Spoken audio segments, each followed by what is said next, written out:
Hello, everyone. I'm Rudrani, and welcome to Speak Easy. My guest today is extremely talented, and he's also someone who's making South Asians so proud, breaking stereotypes, and always out there doing new things. And that's the way it should be. I'm talking about the wonderful and talented Kumail Nanjiani. Hello, Kumail. How you been doing? I'm good. How are you? You know what? Like I told you, not too bad today. I'm getting to do this. We meet again. Yeah, nice to see you again. I think every time I'm talking to you, you're doing something completely diverse, and that's exactly what you wanted to do, as you mentioned earlier. But you were reluctant about playing this character because you're also, this is something that you've never gone, like slightly darker, right? Tell me about that reluctance and, of course, what pushed you to again do it finally.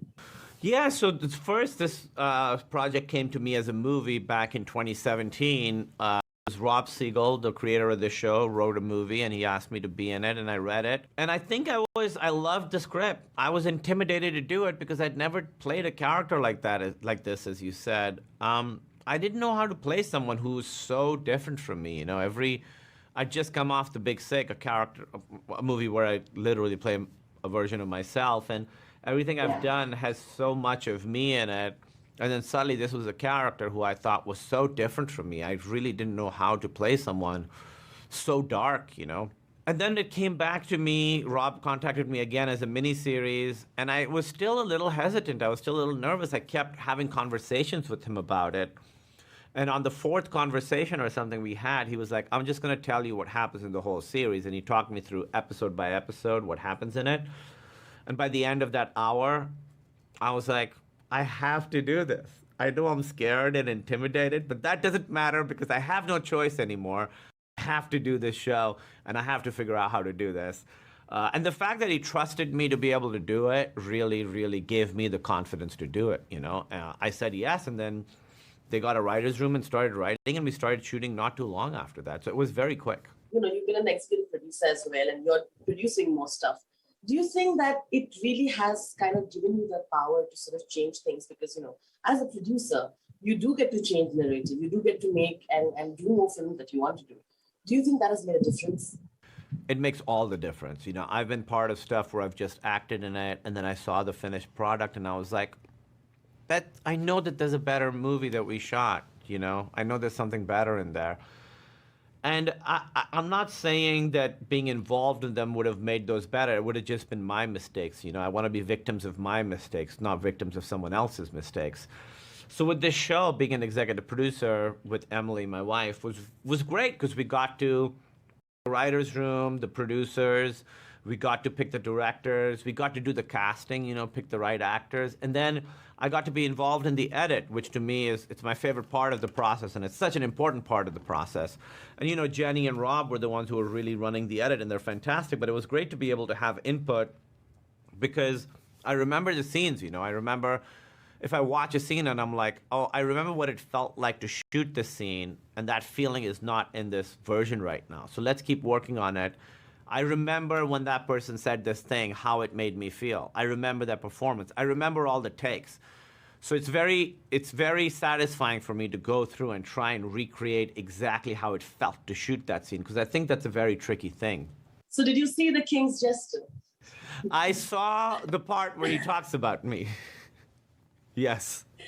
Do you agree with him? Have you ruined it for all South Asians by that transformation, Kumail? Have you really risen the standard? I mean, Hassan really looked broken because, I don't know. I mean, I'm not the first one. Look at Hrithik Roshan.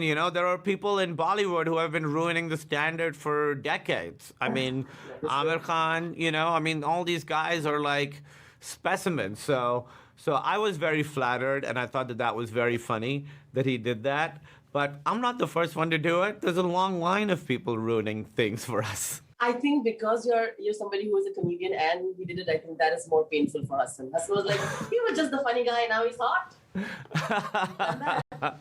Yeah, I was very flattered. I thought that was very funny. And then, of course, I feel there's a scene with Otis where you talk about how he can't be he can't be on the calendar because he's black and white women will not be comfortable about it. And he talks about he tries to sort of make him understand by saying, even I go through racism like you do, but this is just business.